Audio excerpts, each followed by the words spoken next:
man, I still feel like I can't believe it. I can't believe that today was the last day that I was going to be singing on this album because I've been so tied up into it. But it's a good feeling, but also it's a feeling of I don't know. You know what I mean? I feel like I'm still working right now because I still have songs in my head right now, you know. So I guess when I get home and settle down for a minute, it'll hit in that, you know, damn, we did really do our 8th album, and it hadn't hit me yet because we've been working so hard.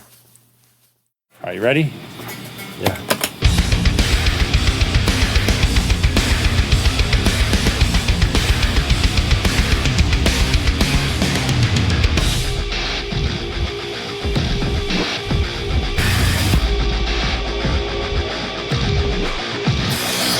We started in the studio in Atlanta at RTM with Corey probably could have been close to a half a year ago. The pre-production process pretty much started in Atlanta, midsummer. When we actually had time off from the road, which is rare, to start writing for this new record. It was kind of cool just to get back in a small rehearsal space and just, you know, bang it out. A little bitty room, probably the size of this bar right here. With a corner with a Pro Tools rig and everyone all crammed in there.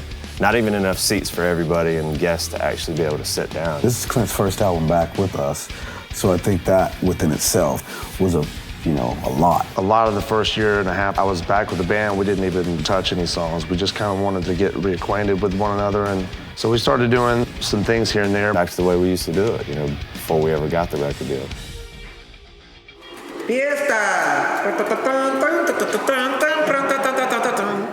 Pre-production this time, I think everything kind of happened a lot quicker than we really expected it to. I thought it was going to be a lot more work. I was excited right off the bat because everything that they were coming up with was, you know, pretty rocking. It was funny because we were about halfway through the process. I remember Lajon called me up and he was like, "Where are we doing this record?" And I was like, "I don't know, man. I really don't even have any idea what we're going to walk into." We had no idea where we were going to record or who we were going to record with. There was a handful of guys that we were looking at, and Johnny was up high on the list. I bumped into Morgan in Las Vegas along the way, and he said, "Hey, your name is at the top of our list of guys we're thinking about wanting to do this next record with." It was basically him and one other guy that were really even at the top. I was working on another project with their manager, and I mentioned that I would be interested. And it worked out to go with Johnny. It was so good during the demo process that we thought we might have a little trouble capturing that magic. Oh, shit. God damn it. We came out with demos off that pre-production that sounded as good as some of our records, so Johnny had a lot to live up to when we came in here with those demos.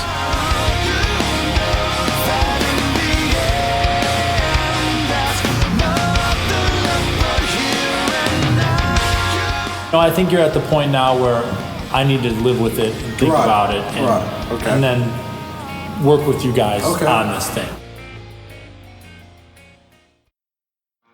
It's always a weird feeling when you get ready to go somewhere that you've never been before. You go into a studio you've never been to, you have these preconceived notions of what it's going to be like. So we get up to Chicago, excited about the situation. We all have this patience, you know, we're like willing to do whatever we got to do. We're happy to be starting it. I had sex with Tiger Woods. Tiger Woods feels good. I fucked Tiger last night. When we got here, what we thought we were getting into was a little different. It was under construction. We were told certain things that were done were not done when we got there. My crew was just running behind. They had a list of things they were supposed to have done by a certain date, and they just didn't get it done. I still remember the first day that we got here. This place was so overwhelmingly massive. Unbelievable fortress of a studio. You walk up to the building and there's hits just coming out of it, you know. We live on a floor that's 6,000 square foot, so just that with itself is not the normal thing that you're open space walking around living in. Everyone gets here, you see their faces walking around, they're like, "Yeah, man, this is gonna be cool." And I'm like, "No, man, it really is." And the next day, construction, everyone's waking up.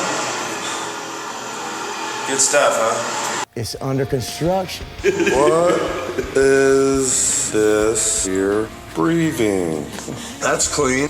Could be asbestos, could be bodies. It's not construction like you can hear it in the distance. It's like right outside the door, nonstop, right when you wake up. Shh. Building in place. Hold on.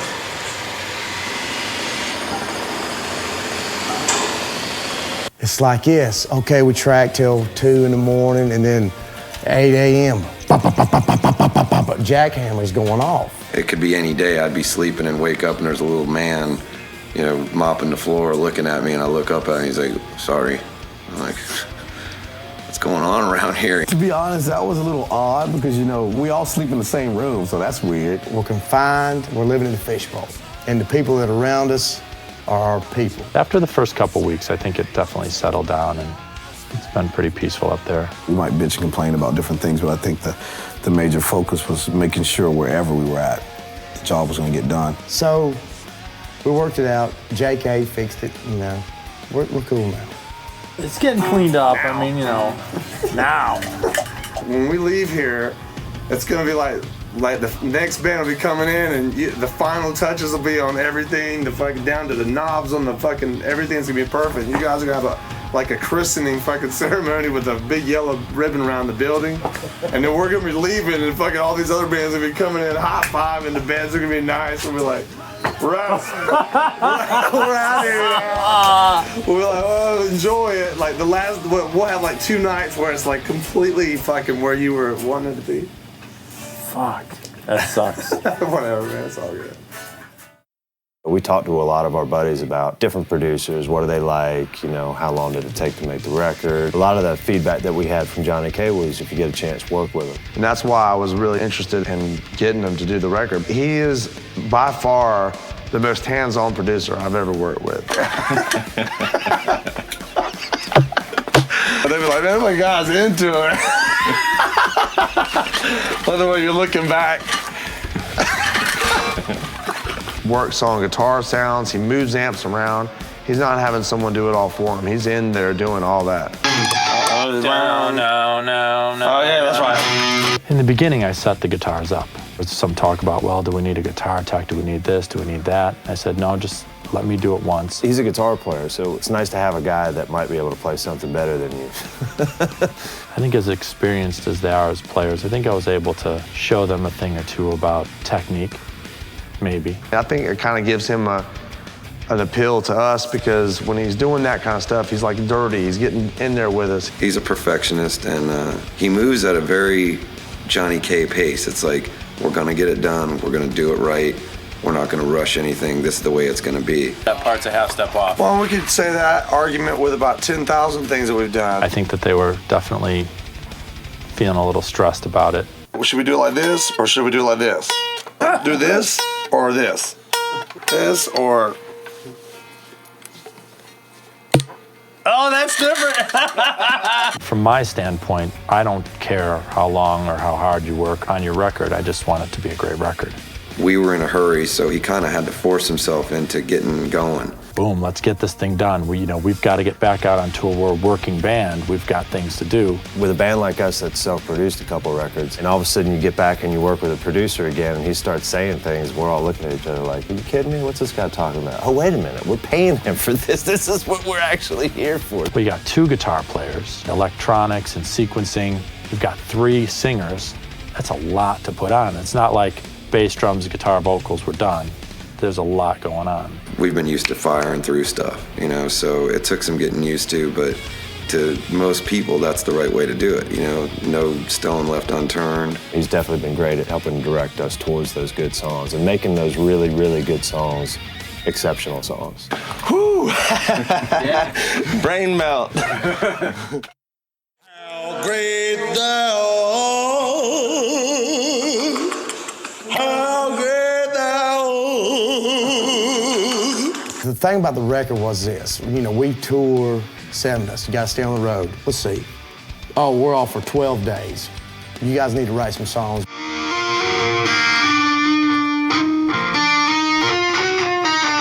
Some of the stuff was being finished, being written here. We had a lot of nervous energy because we're all back together. There were these expectations. Clint and Morgan are very great at coming up with parts. Morgan and I sat down and wrote a couple songs.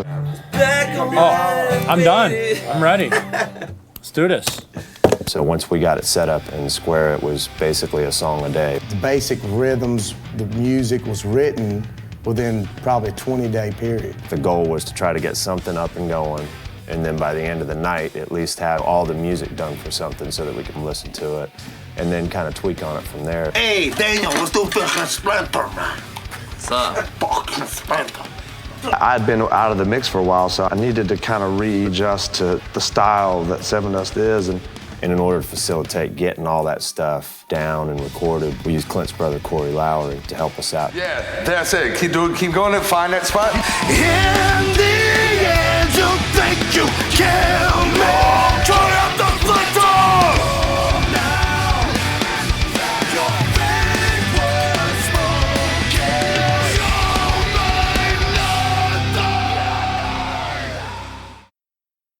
Corey Lowry, my damn brother, the best guy in the world. He was such a big part of that pre-production. We got up here and realized that with the setting, the way things were laid out, Corey's involvement could be really productive for us up here. And Johnny was cool with it. Corey came in and was really only supposed to be here a few days, and we just kept him hostage. Delete. He worked with Lajon, unbelievable. I mean, it was just killer how he worked with him and getting what he got out of him. Well, to see.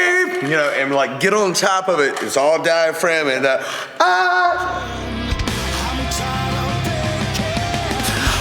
want the world to see you sort of broken dream. Yeah. It's really cool because he's not only a bass player, guitar player, he's a vocalist too.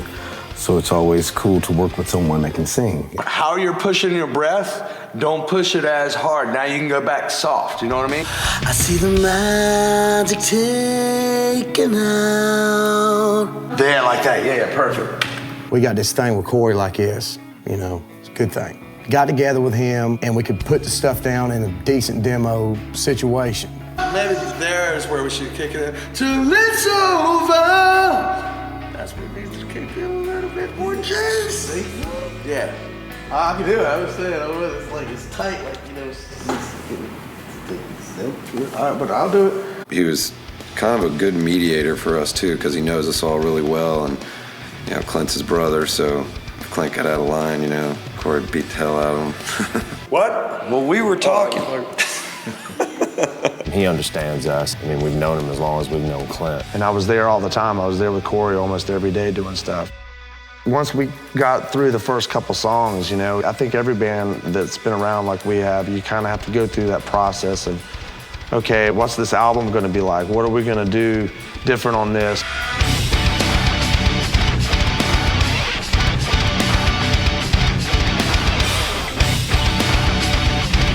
First thing is, what kind of band are we? Are we a new metal band?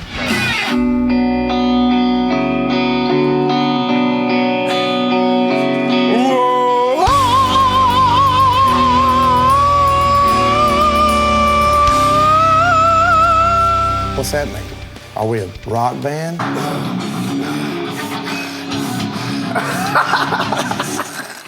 It's so weird. We're not death metal, right? You want the support! Death metal harmony. I don't know. Are we country? Abso-fucking-lutely. Hey, you see these guys, Clint? Who's it? On the fucking Country Music Awards. It's all right, it's okay. Jesus loves you anyway.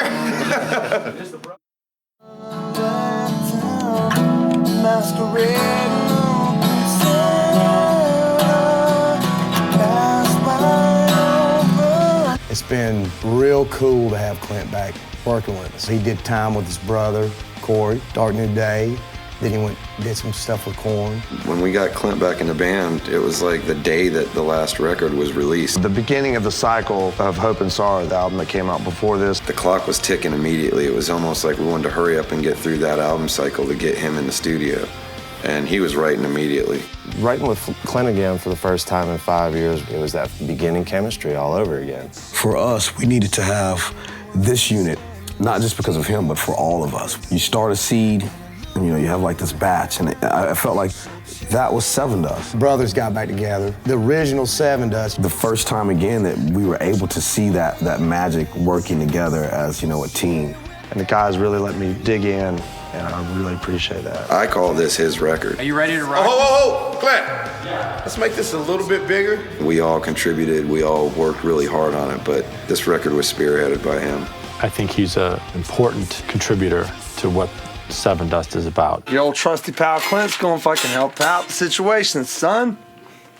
I'm your right-hand man. Go ahead, man. Let's say it. Give me the title on camera. No. You'll definitely be able to see his influence back in the band. And he's my brother. I love him unconditionally. He single-handedly saved my life through what I was going through this year just by being there for me. I would have been out, man. I would have been out for the count. I think this is the way the lineup's gonna stay for a while again. I guess until I can't sing no more. You want that one in there? Yeah, of course. So you get a couple songs under your belt, it starts relieving the pressure. And all of a sudden, it's like the pressure gets let out, and everyone takes that deep breath, and all of a sudden, all these amazing songs start happening, Now you got me all irritated, now I'm gonna play it like a man, because I got crow's feet, bitches.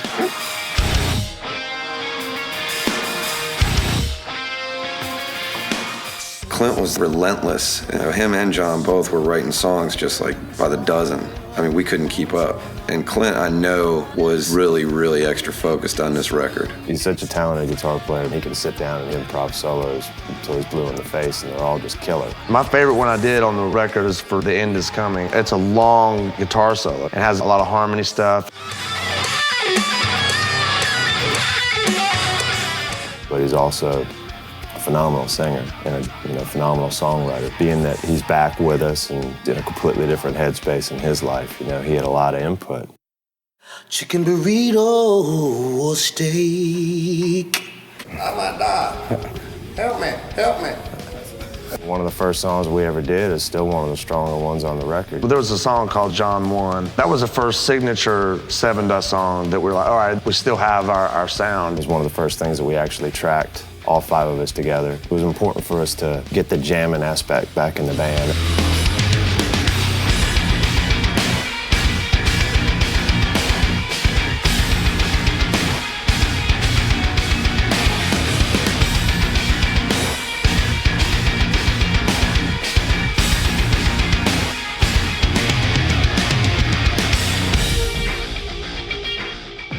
I'm a firm believer in, jam something. Just jam and jam a lot and then listen back, and usually you can find your bits and pieces of your songs. It was very early on in the studio. I'm like, we need to work on this verse.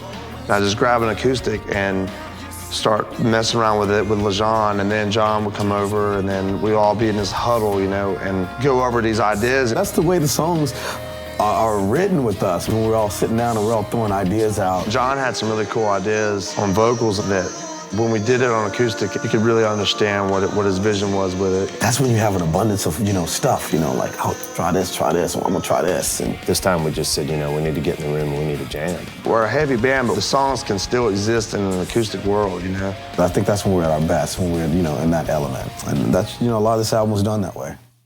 Don't let them see all the shit that I do. Just make me look cool, because I'm kind of not the coolest, so make me look cool. Look cool. Make me look cool, though. Yeah, what's up with that LJ? Lajon's OCD as hell, man. Did somebody say that? Which cocksucker said that? I call him OCT, OCD.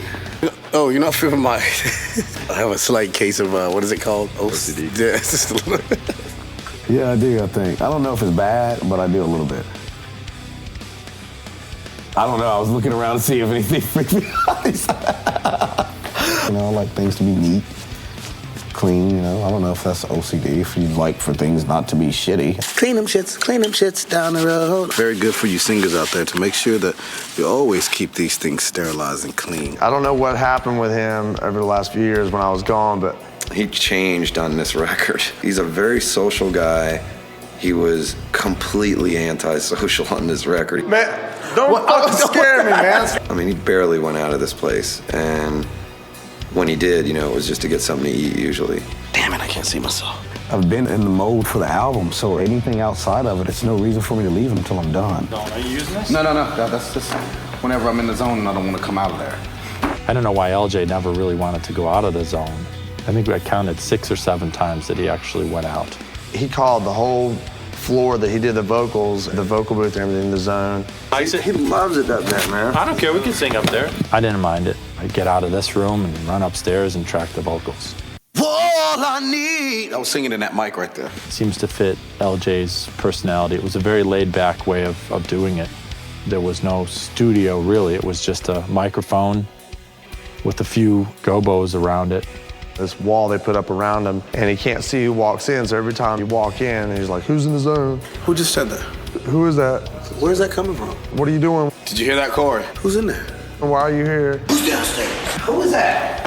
What's that noise? Who's downstairs? Who is it? What is it? You know, you can hear anything. If the cricket's in there, I'm like, who is that? What? Who's that? What just hopped across the floor? Because I heard it real loud. And it's got to be in the mix on the album. So get out of the zone. Let me get back in the zone. Sorry. Let's talk about the zone, okay? Because I wake up in the morning, which I am living in the zone. Now, the zone is, I don't know what the zone is. The zone. That's it. It's so done up now, man. It's like, it would be like fucking moving out a fucking... No, I'm perfectly happy working up there. I would love to do it. The room that he has up there, the zone, the area, the workspace, all the Christmas lights have to be on. And if you want some lights, we'll give you some too. Like, He likes to decorate stuff. I mean, seriously, why are all the chairs in your room? Everything has to be in its proper place. And he's real clean. He likes to turn lights on and off. If I sit in his spot on the couch, it really wigs him out. He just totally trips out on that. I would come up there while he was singing and I'd start talking or something. He'd call me the zone wrecker or something like that. Who's talking to me? This is Morgan Zone Crusher Rose. There's no escaping a zone in this place. What was that? Fucking zone killers. Where does the kid get a fucking zone? You know what a kid's zone is? Fucking clubs. There's your fucking zone! I was actually named Zone Protector. Sometimes Clint is considered the zone protector. He protects the zone. He's not busy. It's the zone. What's not to like? The zone turns into living quarters at night, okay? I wake up, I'm like, oh, man. I was just like, get out of the zone. Sometimes people are loud and they have to get asked to leave the zone. Take it easy, Vinnie. I'm like, damn, son. Vincent. I mean, come on, man. Calm down. I'm gonna be out of the zone. Zone killer. And you know what? Damn good at it, too. I'm the zone fucking killer. I got to know LJ in a whole different way on this record. Just watching him, man, on a daily basis. He has these patterns and things he does, man. It's like, it's nuts. So that's the zone, man. I think I'll take some of the zone with me when I leave, man, because it was just such an experience to be able to have that every day. It's almost like a blanket now for me. Hello, y'all. Good morning. Positive vibes. He's turning into Howard Hughes, I think. Damn fingernails are gonna start getting long and weird. Just because we like cleanliness. We are very clean. Rafi, smell that. Smell like spitting lips? No. It smells good? Yeah. Good. All right.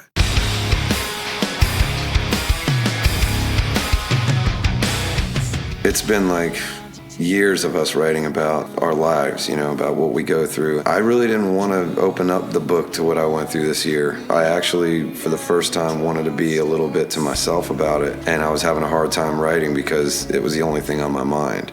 I'm so out of whack right now. I'll write words, just gibberish words down to have them, and then go in and try to write this melody. As far as topic-wise, we're just talking from the heart more than anything.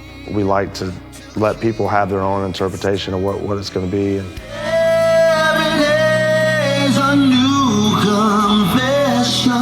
I think the biggest thing that we had to write about was just getting the five of us back together, you know, having all of us in the same place at the same time, here and now. I think Clint actually used me as inspiration for a lot of the stuff. I would hear him and just like put my hand over my face like, oh God, you know, like that's me. I hear the devil is screaming, we go through life for a reason. Yeah. I love helping with that process, helping the band find their voice, find their idea that they're trying to go for.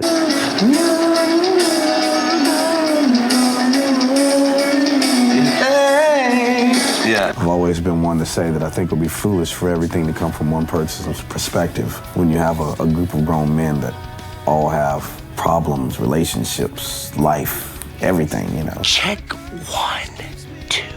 shit don't work. It took me a while, but I got over, you know, what I was going through. But then I was able to come to the table. We wrote stuff today from the cuff that was just like, you know, we can write together, no problem. All I got to say about that is, all these songs, they're just super from the heart. They really are, you know, about our point in place and where we're at and where we think that we're going. that shit's bold, son. All I got to say is, boom. Hello? Yeah, well, guess what? I'm making a massive fucking record here. You need to never call me again. Goodbye. Man, look, we've been in here for a long time. You've been asking me to do stuff. The only way I'm gonna get this is if I stand on the console. Do you have a problem with that? Stand on the console? Yeah. Cause Are you serious? absolutely, seriously, because I have to perform. You want performance, and the only way I can perform is standing on the console. The only problem is I can't get up off this chair. I can't do this, man. Look, see all them pedals? If you want me to record in your studio, I need them all plugged in. Uncle Vinnie, take it easy. Chenzo. Vinnie, a.k.a. the boss. Is my fucking money no good for yous? He's like the funniest guy that doesn't try to be funny that I know. Can you dig? Has he always been this funny, or is he just It gets getting a funnier? little funnier as he gets older. That's my running mate, and me and him have been together forever. Vinny's awesome, and he was down to business with his tracks. I mean, there was no fooling around.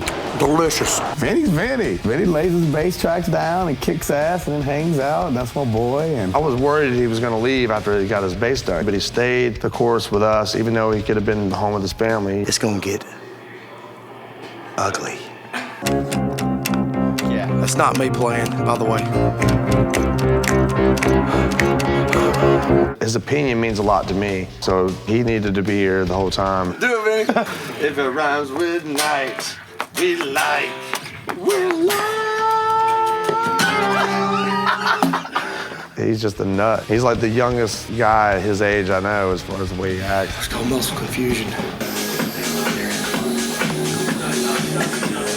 I wanna go to the club and you dance like that. I'll bust that shit out. He's like a guy that's involved with everyone's life. If you party, you're hanging with Vinny. If you work out, you're hanging with Vinny. If you're playing music, you're hanging with Vinny. He's just always around. We were definitely drinking the handlebars. Where's the fucking handlebar? Handlebars in the night, we do it right. He was smoking those damn cigarettes like he was getting ready to go to the gas chamber or something. I mean, he was just burning them down. If you smoked a cigarette, you went outside. Now he does it in the couch. Now he's Smoking in the bed, because that's how he does it. that's Uncle Vinny, man. You can't fuck with Vinny. That's the boss. That's my brother, you know. I mean, he's Vinny. He's the funniest dude in the world.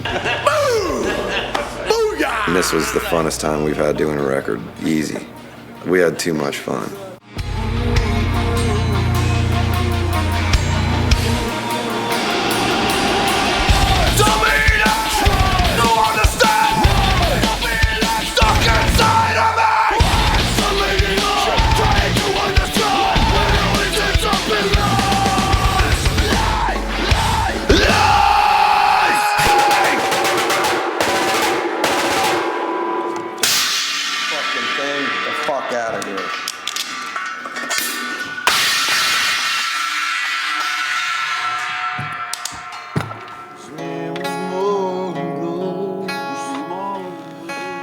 Loves that his name is Rose, especially back in '88.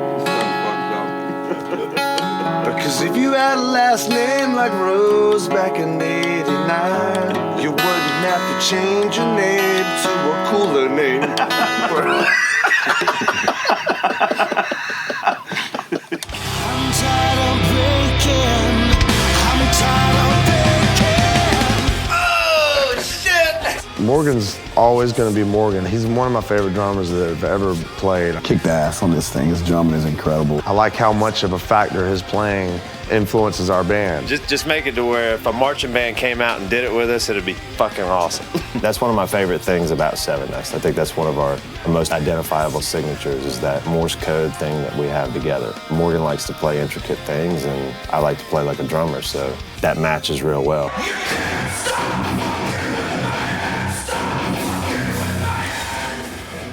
He is absolutely the vertebrae of the band, you know. Everything we do is linked to him. Morgan sometimes will just play a beat, and all of a sudden a song will come out of nowhere. Exactly. This has been a weird era for Morgan. Morgan's going through a lot of different things. And I don't know the fucking song. Shit, fuck! Whatever we may be going through in our lives, I think this album was definitely something that he needed. I can tell by the whole thing right there, he's got a fucking edge on it. I think our music helps us as far as therapy. And I think this album was very therapeutic in that sense. I was going through so much shit in my life that, you know, I would come in there like a zombie and just, you know, what are we working on today? I don't fucking know how we're gonna be able to think right now. When Morgan is there with me, he always delivers. He's always a real creative guy to be around. He's always tries to be in a good mood. Oh shit! Warrior pose.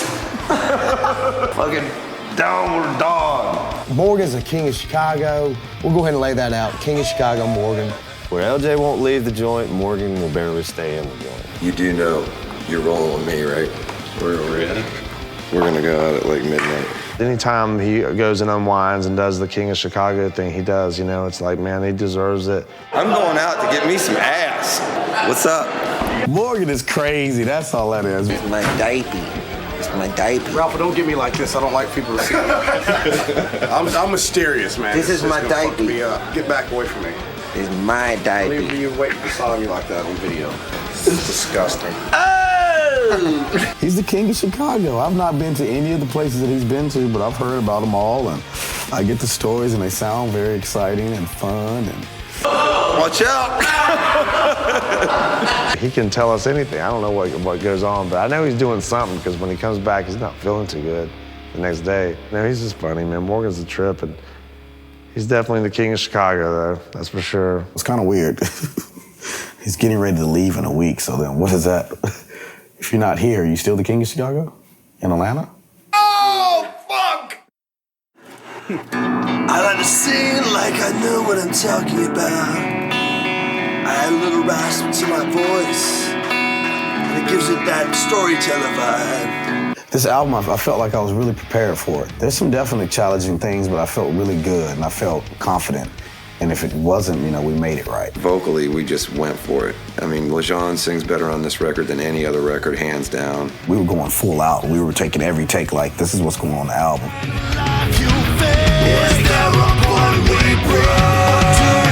Johnny also pushed us to do things that we normally wouldn't do and go outside of the box, like, you know, singing at a register that I normally wouldn't sing at.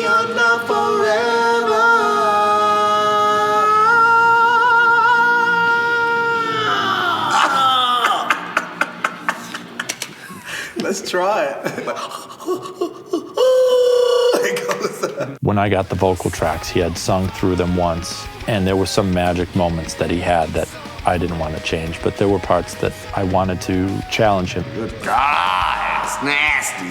What I'm gonna have to comp through John one. I know we're gonna probably, once I get through that, we may or may not have to do some stuff. Yeah, that's fine, dude. But we can do that in the morning, okay? I mean, really getting the passion and the angst out of the voice. I got power every day, Johnny K. Sometimes they work together, sometimes they're separate, and they bounce off of each other. I heard it on the last chorus, and it's cool as fuck. Fuck up the bleeding! Dang! Wow! Listen to me! Clint developed this really heavy voice. I'm having an aneurysm. Which made me scream a little harder because I thought, my man's taking my spot over here. It's a different tone and everything. I will remember! He's got a really heavy, mean, low tone, and I have that high-pitched one. The end is coming now!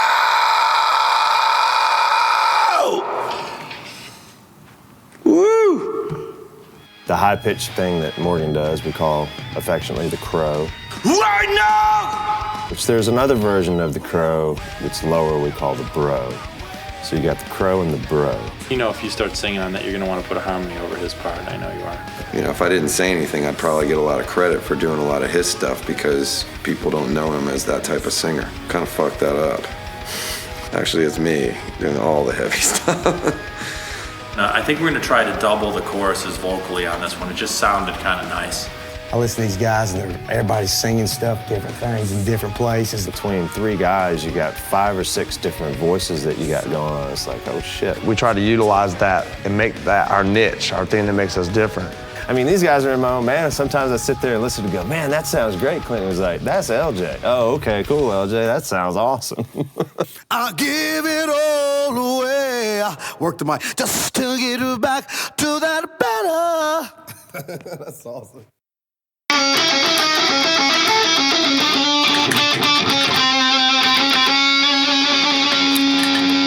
You know, John has plenty of material on this record. He comes up with a lot of ideas, he writes lyrics, he sings. Doing solos on this record really is putting a lot into it.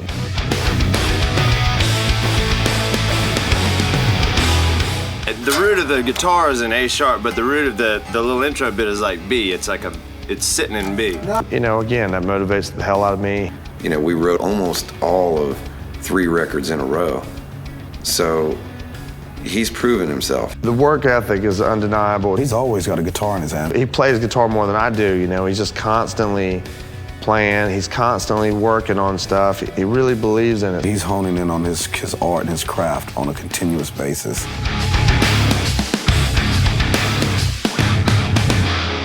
I think he's in this thing where he's making up for lost time. Anything that he's not good at, he will do it until he gets good at it, you know? Hang on, let me learn that real quick.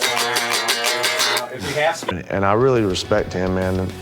Incredibly hard worker and always been responsible. I've always hated him for being so responsible.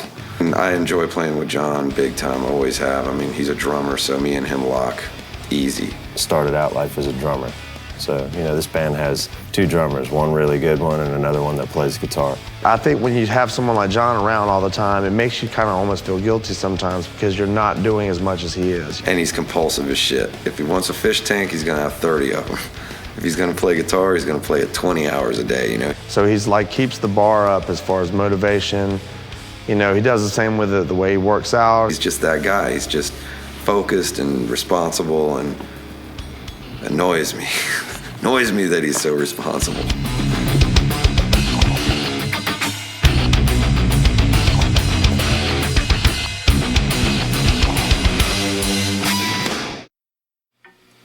Here it comes. Oh, you already went through all this.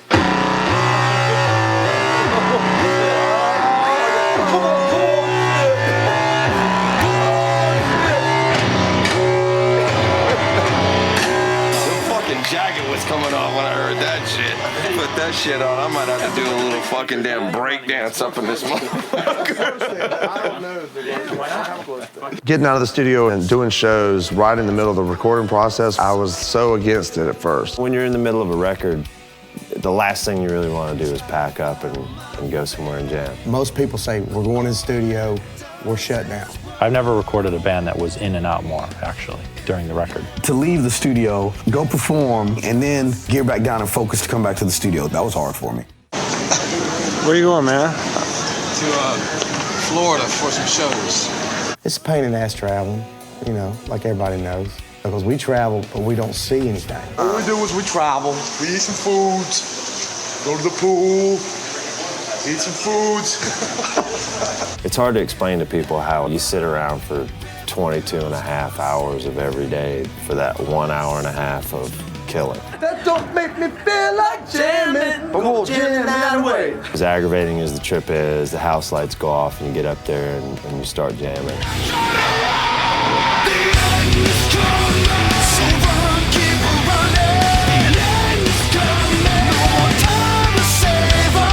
We're in one frame of mind to get through this.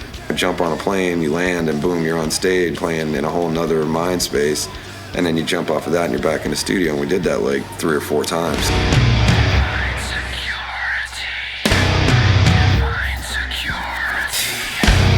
Define security! Define security! Those shows basically end arguments. We have our differences like anyone else that lives with each other. Everyone's little habits start to kind of get on your nerves. The bond that we have when we play, I mean, without getting cheesy and corny, I mean, it really is a brotherhood. We could be mad at each other all day long, but we do so many rituals before we go on and hugging each other and, you know, praying together that it's like by the time that happens, when you're done with that, you can't be mad anymore. It's just a foolproof way of getting rid of any kind of animosity we got with one another. For us this time, I think it's been a blessing because, you know, it's good for us to get out of here.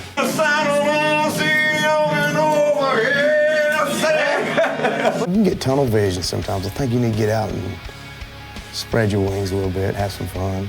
Tonight's the night for partying. Oh, yes, it is. Bravo, yeah. It was really cool to get out and get that magic energy in the middle of this album, too, because when you're in here, you forget about what's going on out there.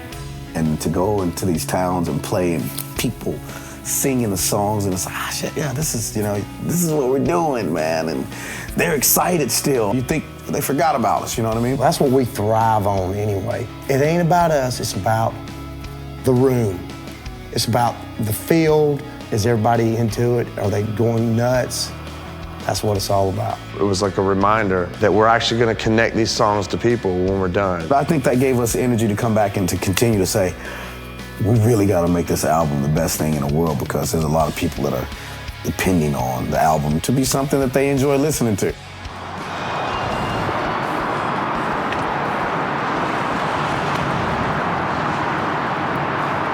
Back in Chicago. Just in Florida the other day. It's a beautiful day. The sun's out. Is that rain? It's a fucking blizzard. Get us out of here. We were definitely set to have program out on the record, and there was a change of plans, and all of a sudden we're stuck with who's going to do it now with 2.5 weeks, you know, before the record's done. We still got a ton of shit to do. I mean, yeah, we could get stuff in the halls, but we don't have any programming. We don't have nothing. I mean, we don't have any overdubs, you know, but we just got basic fucking guitar tracks, you know. So. We were doing so much, and Johnny was doing so much, he couldn't get to all the sequencing and programming that he wanted to.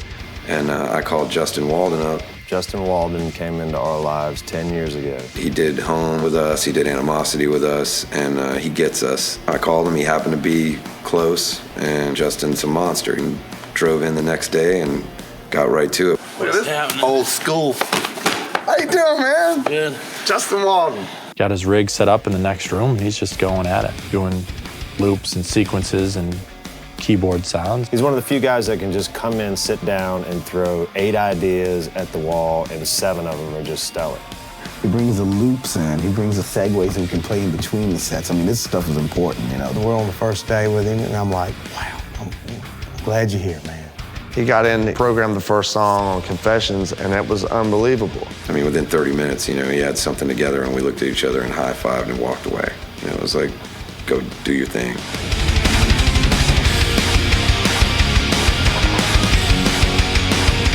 Within itself, what he does is create songs. You know, that's what I look at him as, just, you know, another piece of the band when it comes to things like that. It makes this fucking happen for sure. You know, like, oh, yeah. I like watching him work because he bounces up and down. He's into it, man.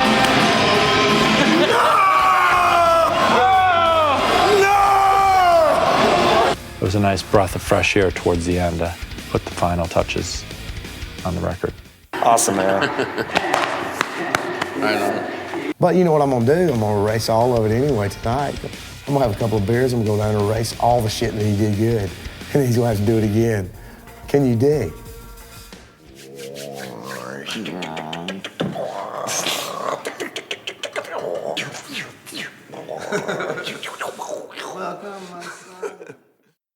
Go down, last day. Why you gonna make me play the same old chorus? 20 years from now, we're like, man, I wrote this song back to Johnny K, man. It goes something like this. With every we go on till it's over. We'll go down. No, that's depressing. Last day of recording today. Band leaves tomorrow in the morning, so we're just gonna listen through and make our whatever final little changes or touch-ups on the record. That's it. We're wrapping it up. The list. It's a reasonable list. Sometimes the last day of the session, you're killing yourself. You got the long list. We're really, really excited about the prospect of getting this new record out there and getting it on the road. Just letting people judge for themselves, because I think when they hear the material and they hear the lyrics, they'll get it. You know, Sevendust fans like honesty. This record is deep. It's my favorite record we've ever done. Animosity was my favorite before this, and this one's deeper. On this record, we wanted the heavier to be heavier than anything we've done. We wanted the melodic to be more melodic. So I think we've took that attitude with everything. I like to sing, and that's something I've always wanted to do no matter what. You can have the heaviest music in the world, and you can still have melody and song and thought. I'd be curious to see what the fans think. I'm anxious to see how the core fan base likes this record.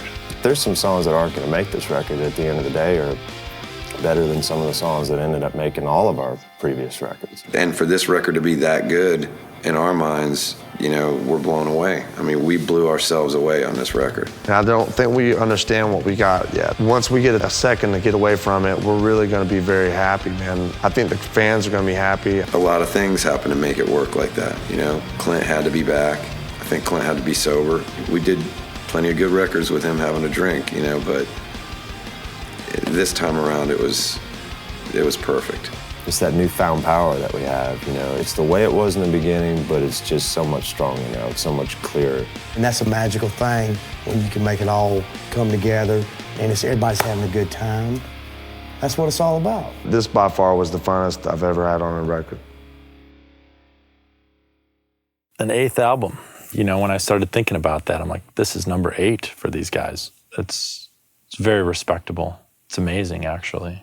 It's an achievement that most bands will never experience. I still can't believe that I'm in a band that's able to tour the world and to affect people and help people in their lives because of the things that we go through and the things that might inspire them. We're very appreciative of what we have. We're very appreciative of our fans. We know what we have. We protect what we have. I'm speechless when it comes to them. I always said, I was like, I'll put our 1,000 up against anybody's 1,000. You might have 500,000, but take your best 1,000 and put them up against our best 1,000. We whip everybody's ass. Being in this band has been nothing short of a dream. I mean, you know, I probably consider myself one of the luckiest people in the world just because I really love what I do. It's a very weird thing when you think about it like this, because I really feel like if you've been with us since the beginning, the first album, and you're still digging us now, then we've grown up together, man. And that right there to me is such an incredible feeling to be a part of something so long and to still be a part of the people out there's life for so long. It's incredible. I'm absolutely blessed to be here. I work hard to be here. We're gonna be here. I mean, as long as, you know, everybody has a good time, it's all about the room, man. It's all about the room. It's not about us, it's about the room.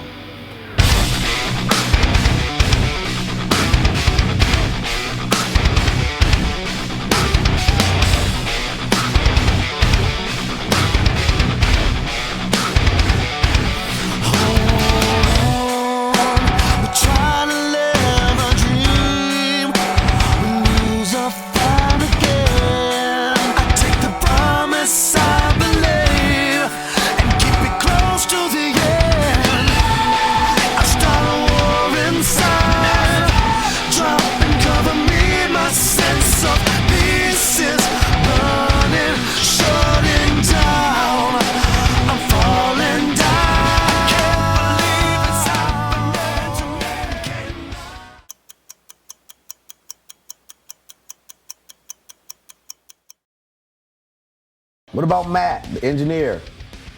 Daniel, Entourage. It's been great, man. These guys have taken care of us and made us feel so at home and put up with all of our craziness. Daniel, Entourage, AKA PP Latrage. Ah, PP Latrage. You know, these young bucks come in here. They try to hang, you know. We can't hang. The Young Bucks cannot hang with the King of Chicago or the Boss. King of Chicago. It's crazy. I walk in, Morgan, what's up? I'm like, you might want to know. I mean, they can hang. They make it all the way through the night, but the after effect is just awful. I don't know what the hell they did the night before, you know. I hear the stories, but No, but I woke up and I was privy to the morning part of it. Make a long story short, Daniel was supposed to take me to the airport. I called him in the first thing in the morning. He didn't answer his phone. I walked downstairs, he's laid down on the couch. I'm like, cool, man. I'm like, you know, he's here, he slept in, that's great, man. I think Clint was getting ready to fly out to St. Louis, and I kind of heard a story, you know, he was already gone. I didn't know what was going on, so I came down by myself. And I know I heard somebody say, it's on video. And I sat at the round table, and there, sure enough, there's a little flip. I put it on, and I'm watching it, and there's Entourage laying on the couch. I start waking him up, would not wake up whatsoever. Morgan helps me wake him up. Entourage. Entourage. We put his phone on his ear, and I called his phone so that it would blast his ear to try to wake him up, and he barely gets up. Entourage. Hey, brother. Can't get his head up, and Clint points out the problem. Pee-pee. Trash. Now. Let the footage speak for itself. Change some diapers, though. He said, fuck. He pissed himself. You are for sure DUI material. We're documenting our entire lives right now. So that's like one of those things that you just hope and pray doesn't happen to you. Poor guy. There seems to have been a little accident. You're not taking me, or no, don't call a cab. That's like, we're like, I had to get a cab. I barely made my flight. It was brutal, but I couldn't get mad at him. He's such a cool kid, man. PP Latroge, Entourage, whatever. He's the best. That's my son. Son. Pops. Hot son. These dudes can't hang with us, man. Neckbone can't hang either. I got a new song. It's called Neck Bone, Backbone. Oh shit! Is he breathing? Is he breathing? Is he breathing? I got it. Son.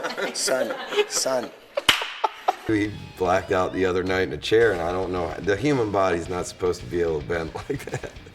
Fucking dude's looking that way, upside down, sitting in a chair, passed out. We saved his life. That the human body is not supposed to do, like the actual, the head like started hitting the spine. For that? They just can't hang with us. I mean, we're vets, you know, so when we want to turn it on, you know, we used to be called 24 Sevendust, and then we kind of cleaned it up a lot, and recently we've turned it up a little bit just to show the young boys, you know, how we do it. Y'all ready to party? I'm wondering through my playing cards. Will my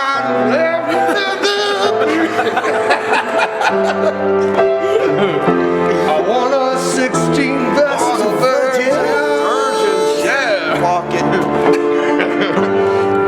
I was headed for the coast. Listen, y'all. Calm down. All the roads are wide open. Cigarette's beautiful. They might as just as well be closed. And so it's all laid out. Go ahead. As the little troubles tell. Here we go. And the faceless, restless ghost live. Hang on there. Hey, we'll be right. She